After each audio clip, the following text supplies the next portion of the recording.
Join us for the Tmpa and FOP Joint Conference, Dallas, Texas, July 26th through July 28th. We hope to see you there.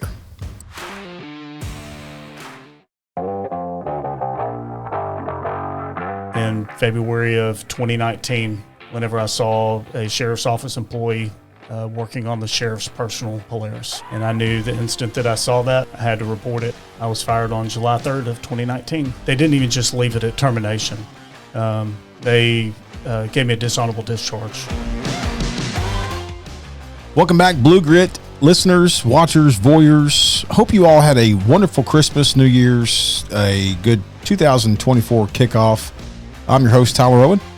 Clint McNear. How the hell you been? I'm good, man. I'm good. I don't normally wear a ball cap, but we just left the range doing some sim training, which was good. We did. Actually, let's talk about that real quick. Okay, let's talk about that. Yeah, let's do that. We had some local Austin media outlets and Austin community members at the Williamson County firing range, and we put them through some real-life law enforcement scenario training exercises just to give them the perspective of law enforcement that the general public probably doesn't see every day like we see in the streets. And so we wanted to put them through that, and I think it was extremely productive. Yeah, it was cool. We had some members of Austin Justice Coalition and some community members out there that got to get shot and got to shoot, and it was good. Yep. And by the way, I am wearing my hat backwards. For those that are zoomed in, I did not fart on my pillow and have pink eye. I think I caught some dust. I just want to throw that out there for the watchers out there. I don't have pink eye. Just letting you know. I would suspect people don't zoom in on either one of us. Well, I'm just telling you. I'm being honest, being open. We love each other. Who do we got today? We've got Brian Johns, one of our board of directors, who now works at Leander PD. He's going to talk about some leadership issues that he's had in the past with some agency or an agency that he worked for. Me and Brian have known each other for quite some time, and he's been heavily involved with Tmpa for a number of years. And welcome on the Blue Grit stage, brother. Well, thank you for having me. Absolutely. Absolutely. We generally start off by saying, where'd you grow up? Who the hell's Brian? And let's dive off into that. So where'd you grow up at? All right, well, I grew up in Waco, Texas. My dad was a college professor at Baylor, and my mom was a high school math teacher. Had no family in law enforcement whatsoever, and I ended up having a Sunday school teacher that was chief of police. Of Woodway, Yost Zachary, and he kind of started me on that path to start to look towards law enforcement. To clarify something before we kicked this off today, Tyler said you were born and grew up inside the Branch Davidian compound, and I want to clear up today that you were not born in the Branch Davidian compound or a part of that. I did not grow up in the Branch Davidian compound. Or born there. He wasn't born the original there. Davidian or compound. conceived there. I didn't say you were. I said you were born next to it. I said that you were raised near it, and that you were born next to it. I think he said you were conceived there too, and I told him you were conceived there. We're getting shit deep. I do want to bring up something about Waco. How old are you? I'm 47. When you were born, did they start construction in Waco then, and this now completed like 2 years ago? Because Clint claimed that they just now completed it. It's been under construction my whole life. Literally, they just completed it after 50 years. Oh my God! But it's really not done. Yeah, the side streets are all under construction. Yeah, that's true. That's true. But you can get through Waco finally. Yeah. Waco's a cool town. Was that a good place to grow up? It was. It was a good place to grow up. 18 years was enough, and I got out and moved to Huntsville, where I went to Sam Houston, and then went through the police academy through Montgomery County Sheriff's Office. Didn't know that either. That's where John Vance. Yes, absolutely. Too. Yep, and my old chief deputy, Hall Revis. Cool. So growing up in Waco, did you have family in law enforcement? No, not at all. Were you inspired at Sam Houston into law enforcement? Because I know it's a big law enforcement school. What led you to Sam Houston and to that direction, Huntsville? So my Sunday school teacher, he encouraged me and got me interested in it. I had a government teacher my senior year of high school that got us ride-alongs with Waco Police Department. Oh, cool. And the first ride-along after that, I was hooked. Yeah. Working East Waco, and it was a lot of fun. One adrenaline dump, and I'm all in. For sure. And Sam Houston had one of the best criminal justice programs in the country. And so Still do, I think. they still do. Yeah. And so that's how I ended up there. And then they had an academy that they did through the school with Montgomery County. And so I was able to go through the academy in the summer of 97. Oh, nice. Did you work in the jail at their? So I started out as a reserve at Montgomery County, and then I worked in the jail while I finished up my degree. And then I went to patrol on the east side of Montgomery County.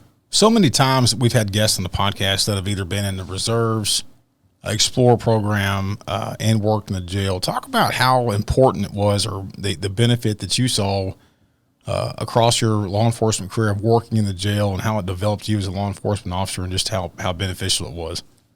Well, coming from somewhat of a sheltered life, of growing up in Waco, and But the Branch Davidian. And the Branch Davidian thing, and living on that compound, I just didn't have as much life experience, and so working in the jail got me that.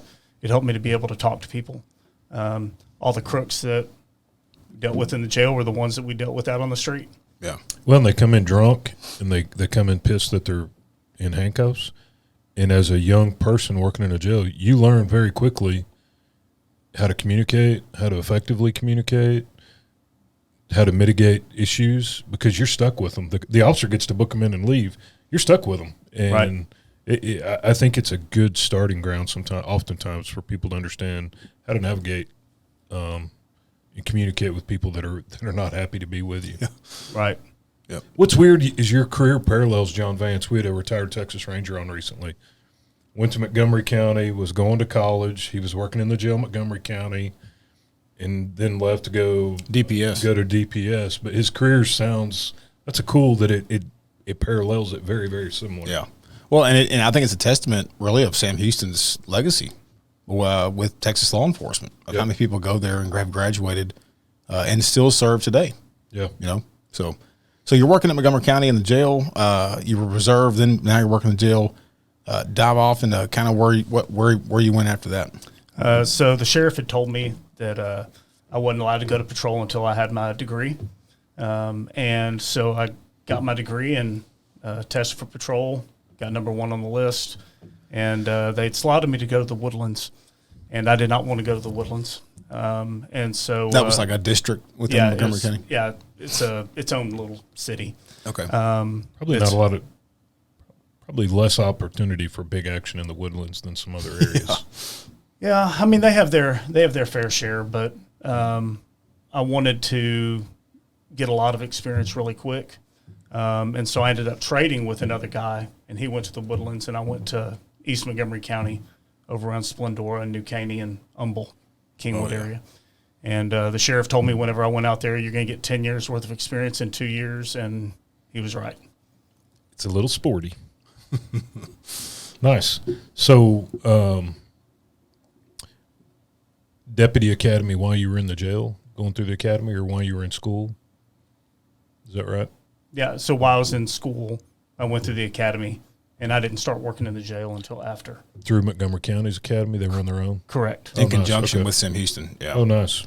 Cool. So how long did you work on patrol in Southeast? About 2 years? I was there from 99 until 2004. Okay. And then I promoted to corporal, and went to the other side of the county over in Magnolia and worked that district, District 4.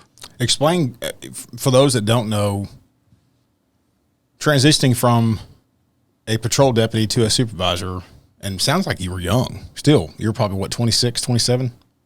Yes. So you've got 5 years experience. I got sworn in the day after my 21st birthday. Yeah, so you're 5 years out. I mean, that's fairly young in law enforcement experience. Still Yeah. Oh, He's yeah. still young. I didn't mean that. Yeah, you are younger than me. Explain to what that was like to kind of the first day you go to work as a 26-year-old corporal in charge of a shift that's most likely probably either the same age or maybe, if not a little bit older than you. Explain that aspect of what that felt like. Well, it was different because, yes, most of the people that I was supervising were older than I was and had been doing the job longer. And you just learn to work with everybody and be a part of the team, and have a team first mentality. and try and bring that to the shift. Were you the kind of supervisor that would, because we've all done it, we've all seen it, and we've all witnessed it, where a supervisor shows up first, holds the scene, and then lets the other guy come in and do all the paperwork? And I'm assuming, just knowing you and knowing what kind of comp you are, you probably weren't that guy. But explain what your leadership style was. So my leadership style was, lead by example. Yeah. And, I would go and make arrests and take reports, and whatever I needed to do to help out is what I did. Not a do as I say, not as I do type person. Right. Yeah. And that's crucial. And we're going to get into that. We're going to dive off into why that's so important here in a little bit with another agency that you went to work for. So how long in Montgomery County total? I was there for 10 years till 2007. And I ended up promoting to sergeant, and I was the sergeant there whenever I left. And what was your departure there? Where'd you go? I went to Williamson County Sheriff's Office. What year was that? That was in 2007. Okay. What brought you to Wilco? So I went to a driving instructor school, and I just happened to meet one of the instructors from Wilco there, and said, "Tell me about it." And I was looking at getting closer to Waco, because that's where my parents still live. Makes sense. And get out of the Houston area, because Houston's Houston. Yeah, I get it. Gotcha. So where'd you come in? Where'd you step in the door to Wilco as? Patrol deputy. And what year was that? That was in 2007. 2007. Okay. How long did you do that? I did that for about a year and a half, and then I promoted to detective, and worked every kind of crime that there was until I saw that there was a need for a detective to work auto theft. And I started working auto theft, and I ended working auto theft. At Montgomery County, did you have any involvement in the association? I did not. I was thinking about that on my way up here today, is that, as a young officer, I didn't want to be involved in politics whatsoever. I didn't even want to vote for sheriff. I just wanted to go to work and do my job. But as the years have gone on, you've seen that there's a necessary involvement in politics. Yep.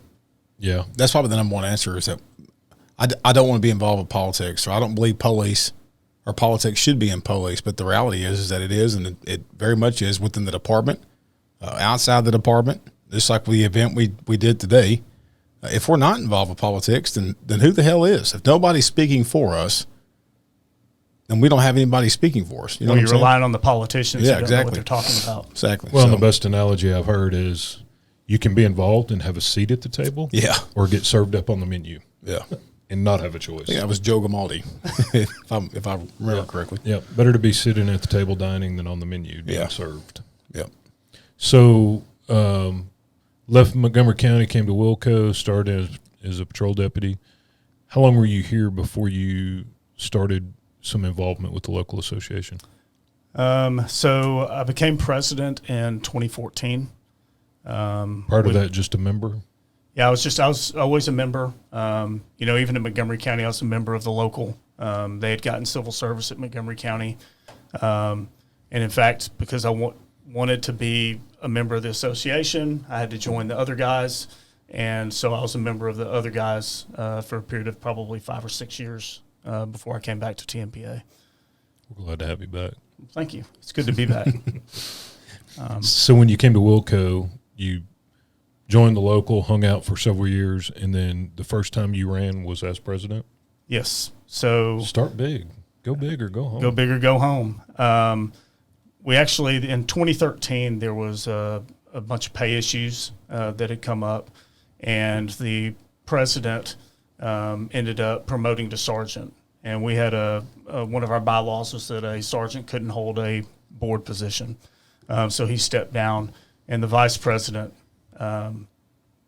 took over. And at that time, Jason Walden and I decided that it was time for us to lead the association and take it down a different good path. Yeah. Shout out to Jason. He's at Palestine PD now. So you guys took over. Who was sheriff at that time? James Wilson, okay. Sheriff. Things pretty smooth. You guys took over as new leadership. Were things fairly stable then? Or you thought they were unstable and you just had no clue what was yet in store? things were stable. Looking back on it, we thought that they weren't. We thought that everything was just going to be the same old thing, and we thought that we needed change. We needed to become a more progressive department, and so we were looking for new leadership at the top. And when did that change? Well, that happened 2015, 2016. When did Dad leave and the bad stepdad moved in? 2015? 2015, I think, is whenever everybody started putting their names in the hat.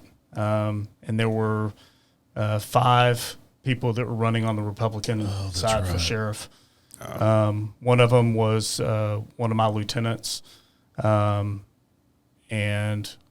so after we, as the association, decided to endorse Chody, I had to sit down with him and have a conversation with him that, our endorsement was going to Chody.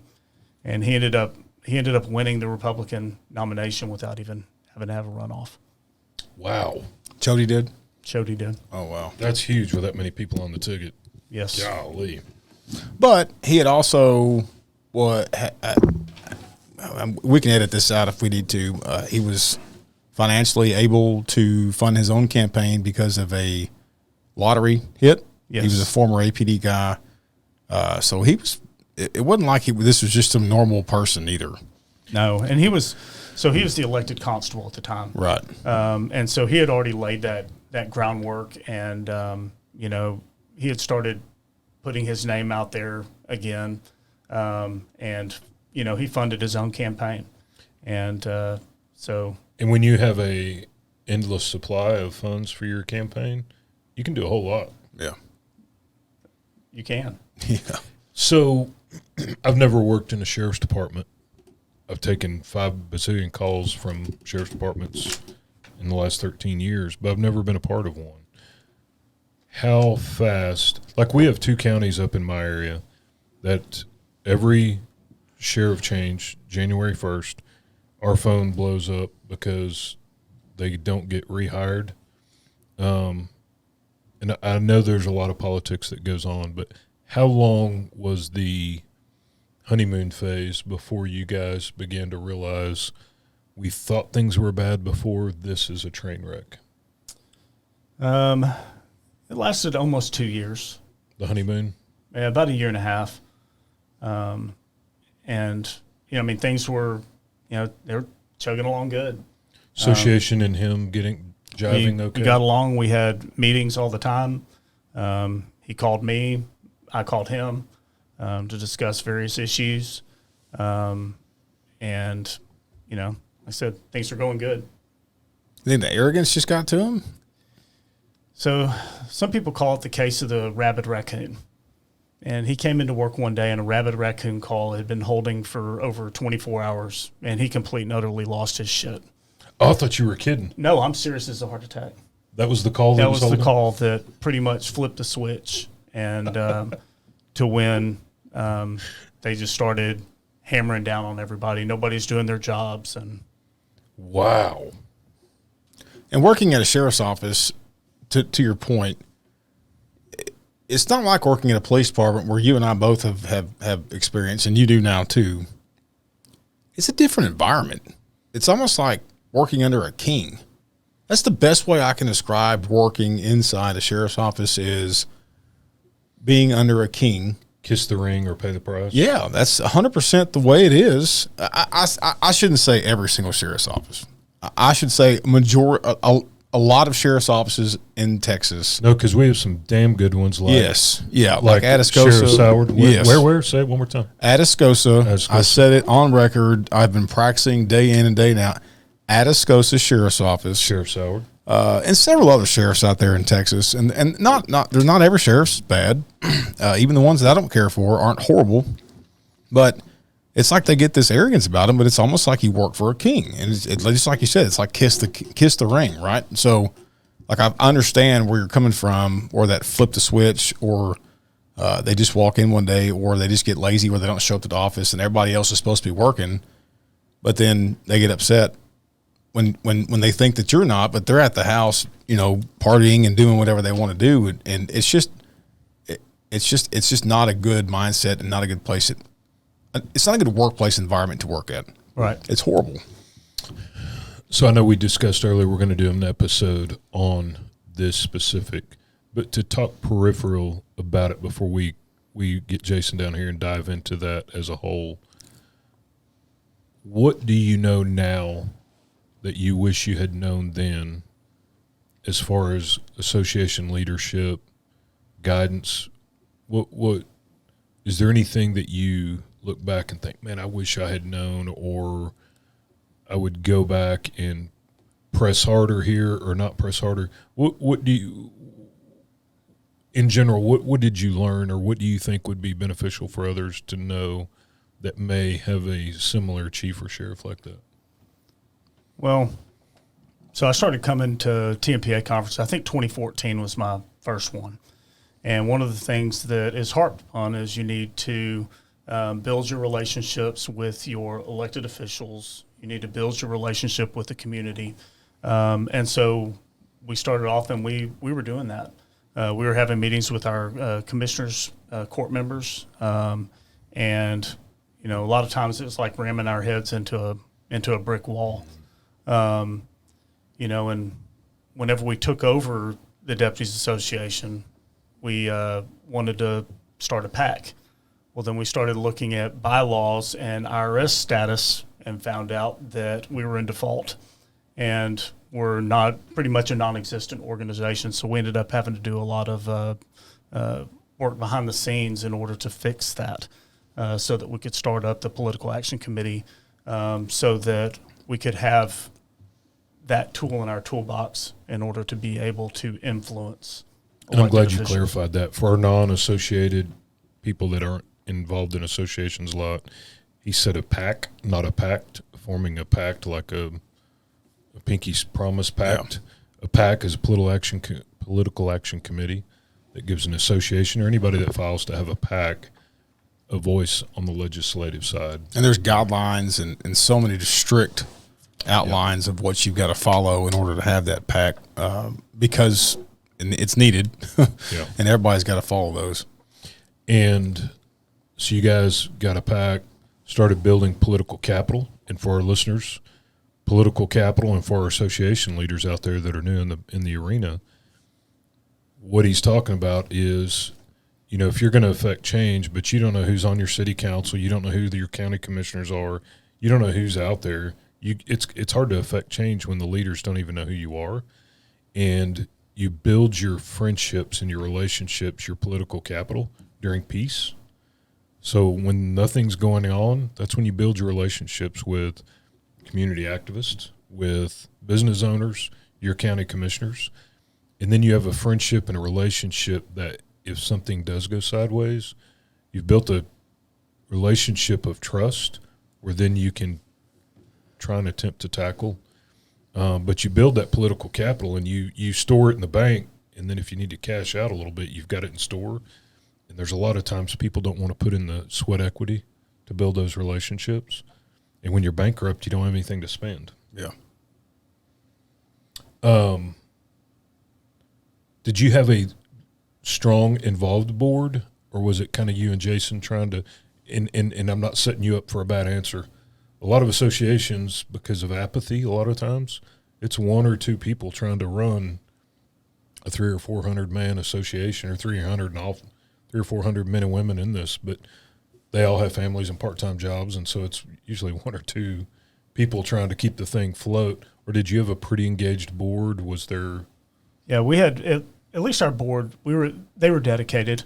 They came to the board meetings that they call the association meetings that we had.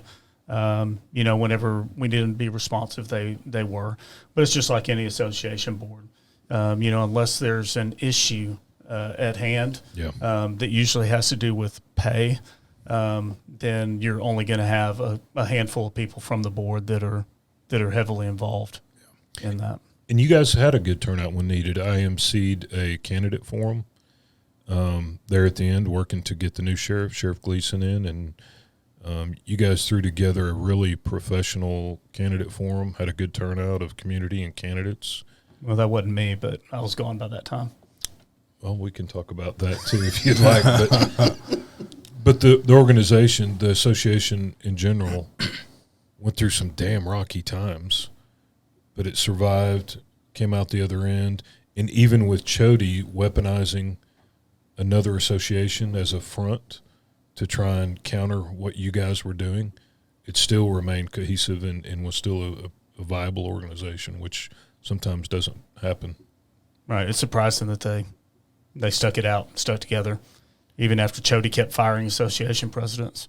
Yeah, it got Western. I mean, it got really Western there for a while. Well, let's dive in, because that's really where I think you and I known each other from, like, some legislation days. For those that don't know, Tmpa is considering, I've heard, hosting some more legislative days. I think that's where you and I had met maybe the first time. But dive off into really how your Tmpa involvement kicked off really heavily whenever you were terminated from Wilco, and then what that road looked like and what Tmpa's involvement was after the fact. Right. I had open communication with Tmpa the entire time that I was on the association board. Just like you had said, I came to legislative days, I came to conference, I built relationships with people over that time. And, so I was able, any issues that came up, I was able to address them. I was able to come to board meetings and address the board about issues that came up. And the time that I needed Tmpa most, they were in my corner. They had my back. And that was in February of 2019, whenever I saw a sheriff's office employee working on the sheriff's personal Polaris. And I knew the instant that I saw that I had to report it. But I also needed legal representation to guide me down the path of that. Yeah.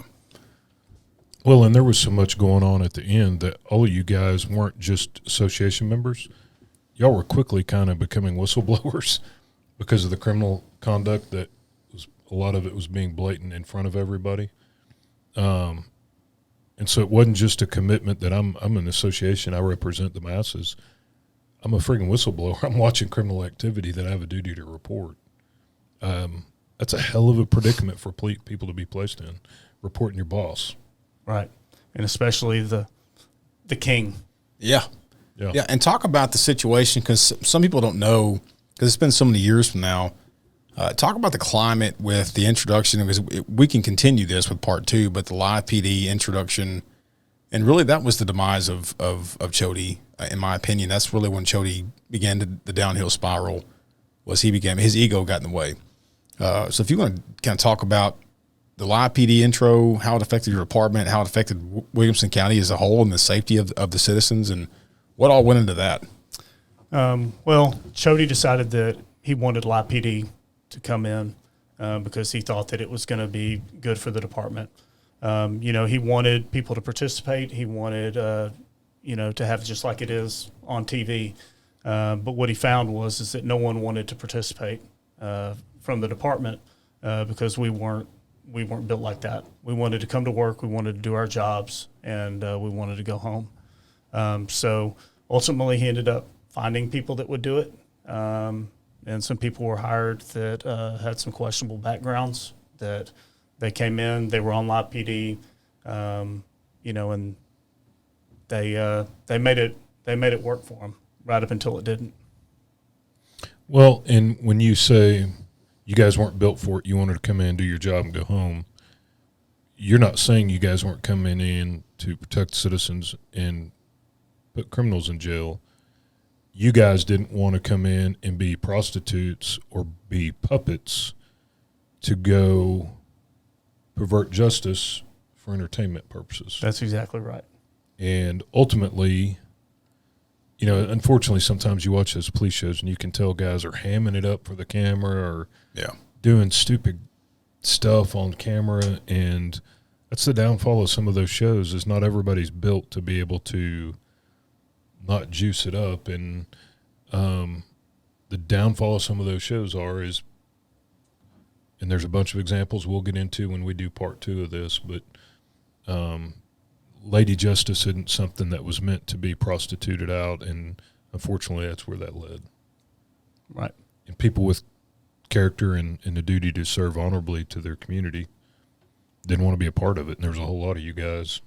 And he started taking you out one at a time. I mean, 1 and 2 at a time. If you didn't want to kiss the ring any longer or play prostitute for the TV show, then you can leave. Right. Yeah, he pretty much started with the K-9 unit, and found out about a group text that had some questionable text in it. I forgot about that. That's and, right. He ended up firing 2 of the K-9 handlers and taking dogs away from others. What's the questionable text? Just maybe not personal attacks against the king, or was it? Oh yeah, we're tired of insulting? this. This is stupid. This stupid crap we're having to do for him. So he gave a direct order that he see all their text because the minions weren't impressed with the king any longer. Essentially, wasn't it? Right. Yeah, and there were memes that were created that were making fun of The king. no, not the king, a commander. And then there were a bunch of comments about it and Live PD and Yeah. and so Yeah. they weren't very happy about that, and so they killed off the 2 of them and reassigned others. How many total, man? Because it seemed like in about 9 months, how many got booted or fled ran out just ahead of the posse? I don't even know the number of what ended up being terminated. It had been more than a dozen, wasn't it? Oh, at least. I think that number I'd heard was like 17 were terminated. And some of those Good cops. I mean, good freaking cops. The kind, if you were a chief, you'd want them to come to work for you. But they weren't going to play the game and be a puppet and kiss the ring and go chase a video camera, live camera. Yeah. And a lot of good people's careers were damaged. Absolutely. And so, it was pretty much the K-9 thing is what started. I think that was in March of 2019. I'd forgotten that. Is whenever he fired the K-9 officers or K-9 deputies. And then, I reported the theft, and they found out about it, and I was fired on July 3rd of 2019. Being terminated, losing your paycheck, losing your career is devastating in law enforcement because if you're a banker and you get fired, you can go to the bank down the street and get hired again. In law enforcement, it's devastating. How long did it take you to get back on your feet again? Well, the major issue that I had was that, they didn't even just leave it at termination. They gave me a dishonorable discharge on my F5. That they initially said that they were going to be sure and fight in court. And so we had to go through the process of discovery. And then they ended up not complying with discovery, and because they had no intent of ever going to the SOA hearing to begin with. And so my dishonorable was changed to honorable in February of 2020. Damn. So from March to February? From July till February. So luckily, I had reached out to a friend of mine at Leander PD, and I saw that they had a posting, and I wanted to go to work for Leander, and asked him if the chief would even let me test, and so he said, "Yeah, tell him to come test, and if it gets changed to honorable, and everything is as he says it is, then yeah, he's got a shot." And so luckily they decided to take that chance on me. Good. And gave me a shot. And of course, That chief's got a lot of heart and a lot of will to do that because Leander is in Williamson County, right? it's half in Williamson and half in Travis. So for him to do that says a lot, and it's a big risk for him professionally and politically because now you're kind of going against the grain by hiring a has-been from the sheriff's office. Well, Right. what's cool is, well, it's not cool, but what I liked watching was as the public began to learn what Chody really was. Yeah. The officers getting shown the door began to have an easier time getting in other places because they realized the officer wasn't the issue, the deputy wasn't the issue, sheriff's the issue. So there wasn't this cloud hanging over them as bad once the truth about Chody came out that, man, this is a train wreck going on over there. And it seemed like folks, and I'm not saying it was easy for you, but it seemed like as that drug on, people began to, that cloud wasn't as big over their head when they tried to get out of there. Well, you know, what was funny is that, you know, we lived in our Williamson County bubble. And, you know, we thought that we didn't know that the world was paying attention to Williamson County Sheriff's Office. I got hired at Leander, and, you know, I quickly found as I started interacting and becoming friends with the people that were there that they've been following my story from the beginning on social media. And, in fact, one day I was sitting in the break room eating lunch, and the chief was in there, and some other people were in there, and somebody accused me of being this social media personality of Buddy Falcon. And I said, well, I'm not Buddy Falcon, and I don't know who is Buddy Falcon, and I don't want to know who Buddy Falcon is. And the chief looked over at me, and he said, I'm Buddy Falcon. We're all Buddy Falcon. Oh. And so that was whenever I started finding that, you know, Leander, Cedar Park, Round Rock, Williamson County, Travis County, APD, everybody was following the shit show. It was on national news. It was. It was and they literally were on national news. all following it. And every true blue-blooded cop was pissed off as to what he was doing to that agency in our profession. Yeah. You look at him now. How long? Twice indicted. Yeah. How long from your termination date were you hired at Leander? It was right at 8 months. Golly, man. Did you work side hustles? Did you cut hay? How do you make ends meet for 8 months? Because it would devastate. We're all cops are friggin' almost paycheck to paycheck. What do you do for 8 months, brother? Right. So luckily, I had gotten into custom hay baling, and so I had that to do through the summer. And I have set myself up financially to where I'm not living paycheck to paycheck. Good. And so I was able to make it through, and you know, with unemployment and paycheck insurance, I was able to make it through that. Good. And a little selling grass. And selling a little bit of hay. Well, what I think is cool is the fact that now that you're sitting on the board of directors, and now that you kind of oversee and put policies and guidelines in place for our members across the state, you being a victim of piss poor leadership, I think it's cool to kind of see this rotation of how how life works. The full circle. Full circle, man. And now that you're sitting on the board of an organization that essentially unseated with help of others, an individual that caused wreak and havoc with so many lives. That's a cool testament. That's a cool thing to sit here and see where you're at today. You see how happy you are, because there was a point where I saw you and you weren't happy, and you didn't have a smile on your face because you were going through some pretty bad shit.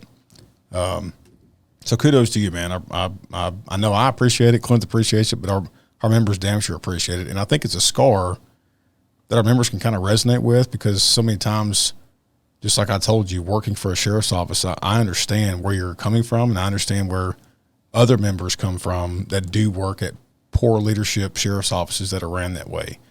Kiss the ring is a real thing, and it's not the way it should be, and it's not the way it needs to be. And I think it's up to us to change that culture. And I don't know how long it's going to take, but time will tell. Right. And and I think that because my health was suffering, because whenever you go to work every single day, wondering, is today the day that I'm going to get fired? It takes its toll on you. And, Williamson County had mandatory health screening. And so I'd gone to that mandatory health screening so that we could get the discount on our insurance, and found that I had high blood pressure. And the doctor's like, oh, I think that it's energy drinks that you drink or, coffee. I was like, well, it's probably the stress of my life. But you know what? I'll give anything a shot. And so I quit drinking energy drinks and found that my stress level was still up. My blood pressure was still up. And a week after I was terminated, my blood pressure went back to normal. Wow. One thing that people don't think of is they're like, oh, if you're so miserable, if you're so unhappy, why don't you just go find another job? Well, the secret of within law enforcement, where we know the deal is that, if I'm a IT guy and I've been doing IT for 20 years, I can go get a job working IT down the street and they're going to pay me as a 20-year IT guy. But law enforcement isn't like that.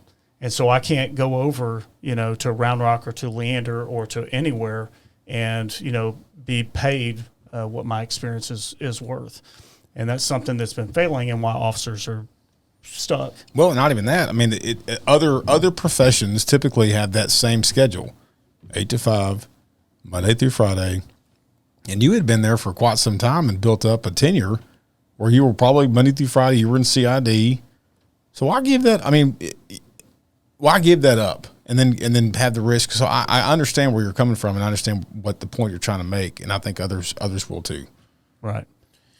The beautiful thing about karma, I love me some karma, and the beautiful thing about karma is life's full circle, because he kicked a bunch of you guys, he kicked you, he thought he destroyed your careers permanently. Here you sit on the board for the largest police association in the state of Texas and one of the largest in the country. Here you sit today on the board for that, gainfully employed with a professional police department, still have your custom hay baling business. Family is doing well. You said you had a great holidays. And the tyrant that kicked all you guys is a twice indicted felon that's a nobody in the community, and he's the laughing stock of law enforcement. I love karma. Sometimes it takes days, sometimes it takes years, but she always arrives she always arrives. Absolutely. Yeah. You're 46? 47. 47. Just turned 47. How many years total in LA? 26. What is Brian's? What's been your best day you've ever had? What's your worst? I'd say the worst is a combination of about the last 6 months at Williamson County. The best day was the day I got sworn in the first time. I was so excited and, so ready to, go forth and serve the community and, do great things. And, and there's been a lot of good things that have come throughout this career. It took going back to what I knew of patrol and going back to Leander and going to work for an agency that cared about their people and to help me see that again, to where it actually made the job fun again. Yeah. It's awesome. Going back to the fundamentals. Right. What would 47-year-old Brian Johns say if 17-year-old Brian Johns walked in the door right now? Anything, whatever. What would 47-year-old Brian Johns say to 17-year-old Brian Johns? Go to law school. That's mine too. My boys asked me the other day, what would you do all over again? So I'd gone to law school. I mean, I would have had to done better in college or my undergrad to be able to go to law school. But that's mine too. But I like that. It's a good answer. I like that one. Well, you got anything else, brother? Looks like we're going to continue this with part 2. What do we miss? Other than what we're going to talk about in part 2, what do we miss you want to hit on? I don't Other think than there's how anything. attractive It's just- Tyler is. I know you're wanting to hit Oh on my how God. attractive and how Shut smart up. Tyler is. Right. But Okay. Well, we're going to go ahead and end and continue with the 3 rapid fire questions that we end each podcast with. Unless you have anything else to say. no, sir. You're full of shit and vinegar today. All right. So listen, your favorite cop car, favorite cop movie or line from a cop movie, and favorite drink of choice. So you're going to hate me for this, but the 94 Caprice. Oh my I God. knew I freaking loved this man. Thank y'all so much for tuning in. No, let's go a little longer. Let's go for a while longer. But as far as functionality, to me, you can't beat the Tahoe right now. as far as what's I available. agree to that. I agree to that. Right now. Right. Yeah. Not all the time. I rode in the back seat of one today. I did. Legitimately. For a camera angle. That just sounded bad. I'll have to continue that next episode. Right. Favorite cop movie or line from cop movie? The best Christmas movie of all time, Die Hard. There you go. There you go. And then Bullet Rye A specific man. I like it. Neat or on a rock? on the rock. On a rock. That's my man. Yep. I did finally try Angel's Envy Oh. a couple weeks ago, and it was good. Did it didn't tear you down? No, I didn't have the negative experience. You didn't have to sleep in a pull-up? Yeah. Oh, that was shitty. Wow. I'll have to explain. I'm going to have to explain that one later on. Okay, here it is, guys. I may have drank a little bit too much Angel's Envy one night, and I may have wet the bed. I'm calling it out there. It happens. And, sorry. It depends. It depends. That's right. You like that punchline. Depends. If you guys want to be a sponsor for this podcast show, you can give us a call at 1-800-848-2088. We'd love to have your money. Big boy pull-ups. Yeah. Man, you got anything else? I don't think so. Be looking forward to episode 2. Yeah, absolutely. Yeah, that'll be good. We'll get Jason down here from Palestine PD. Yeah. And we can kick it around. That'll be a good one. That'll be a good one. And I think a lot of members can dive in and relate to not going through a specific incident, but going through hard times, working for bad leadership.